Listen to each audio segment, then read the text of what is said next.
ভারতের প্রতিটি কোণে লুকিয়ে রয়েছে ইতিহাস, সংস্কৃতি, আধ্যাত্মিকতার অমূল্য নিদর্শন। আর সেই নিদর্শনের অন্যতম শ্রেষ্ঠ প্রতিফলন হলো মন্দির। দেশের নানা মন্দির আমাদের অতীত, শিল্পকলা ও বিশ্বাসের জীবন্ত দলিল। পশ্চিমবঙ্গে এমন বেশ কয়েকটি মন্দির রয়েছে যা নিয়ে খুব একটা আলোচনা হয়নি, কিন্তু সেই সকল মন্দিরের পরতে পরতে জড়িয়ে রয়েছে নানা রহস্য, গল্প। নমস্কার, আপনারা দেখছেন TV9 বাংলা ডিজিটাল। আপনাদের সঙ্গে আমি সংঘমিত্রা নিয়ে এসেছি প্রণামের প্রথম পর্ব। আজ আপনাদের সামনে আমি তুলে ধরব কলকাতার মিনি দক্ষিণেশ্বরের গল্প। কি অবাক লাগছে শুনে? ভাবছেন নিশ্চয়ই মিনি দক্ষিণেশ্বর আবার কোথায়? আসলে দক্ষিণেশ্বরের মা ভবতারিণী মন্দিরের গল্প কম বেশি সকলের জানা, কিন্তু অনেকেই হয়তো জানেন না ব্যারাকপুরে রয়েছে দক্ষিণেশ্বরের আদলে একটি মন্দির, যার নাম অন্নপূর্ণা মন্দির।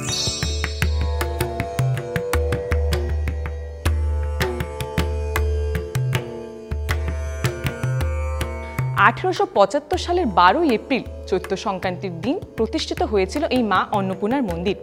এই মন্দিরটি প্রতিষ্ঠা করেছিলেন রানী রাসমণির ছোট মেয়ে জগদম্বা দেবী। এবার মন্দির তৈরির নেপথ্যে রয়েছে কোন গল্প তা আপনাদের শোনাই।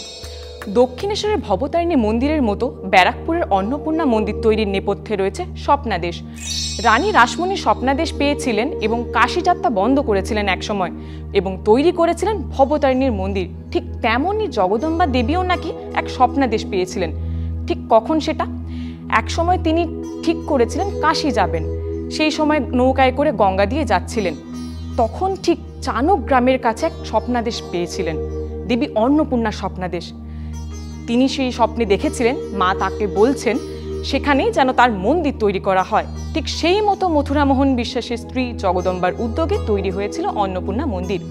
ব্যারাকপুরের সেই সময় নাম ছিল চানক, যে কারণে চানক গ্রামের এই অন্নপূর্ণা মন্দিরটি ওই এলাকাতে সোনার অন্নপূর্ণা নামেও বিখ্যাত। কিন্তু এখানকার অন্নপূর্ণার বিগ্রহ অষ্টধাতুর, সোনার নয়। ব্যারাকপুরের অন্নপূর্ণা মন্দির প্রাঙ্গণে 6টি শিব মন্দির রয়েছে। শোনা যায় জগদম্বা দেবী এই মন্দির প্রাঙ্গণে দক্ষিণেশ্বরের মতোই 12টি শিব মন্দির তৈরি করতে চেয়েছিলেন, কিন্তু এখানেও সেই স্বপ্নাদেশ, আরও একটা স্বপ্নাদেশ। তিনি স্বপ্নাদেশ পেয়েছিলেন তার মায়ের অতুলনীয় কীর্তির সঙ্গে পাল্লা দিয়ে তিনি যেন মন্দির নির্মাণ না করেন। এরপরই তিনি 12টি শিব মন্দির তৈরির সিদ্ধান্ত বাতিল করেন, তার বদলে করেন 6টি শিব মন্দির। এই মন্দিরের গর্ভগৃহে রয়েছে একটি শ্বেত পাথরের বেদি, তার উপর রয়েছে রূপোর সিংহাসন। সেখানে অধিষ্ঠাত্রী অষ্টধাতুর দেবী অন্নপূর্ণা। অন্নদানরত মাতৃমূর্তির ডান হাতে রয়েছে অন্নদান করার হাতা, আর বাঁ হাতে রয়েছে অন্নপাত্র। দেবীর ডান পাশে দাঁড়িয়ে রয়েছেন রূপোর তৈরি মহাদেব, তার হাতে একদিকে ত্রিশূল, একদিকে ভিক্ষাপাত্র। অন্নপূর্ণা মন্দিরের বিশেষ আকর্ষণ হলো অন্নকূট উৎসব। প্রায় 100 কেজি চালের অন্নকূট হয় এই মন্দিরে। সারা বছর নিত্য পুজো তো চলতেই থাকে। এছাড়া এই মন্দিরে মঙ্গলচণ্ডীর পুজো, বিপত্তারিণী পুজো, জন্মাষ্টমী, দুর্গা পুজো, কালী পুজো, জগদ্ধাত্রী পুজো, নানা পুজো এখানে হয়ে থাকে। এই মন্দির যখন প্রতিষ্ঠিত হয়েছিল সেই সময় প্রথমবার গিয়েছিলেন শ্রীরামকৃষ্ণ। সব মিলিয়ে মোট 4 বার গিয়েছিলেন। স্থানীয়দের বিশ্বাস মা অন্নপূর্ণার কাছে সংসারে সুখ শান্তি চাইলে তিনি কাউকে খালি হাতে ফেরান না। এ তো গেল মন্দিরের গল্প, আর মা অন্নপূর্ণাকে নিয়ে সকলের বিশ্বাস।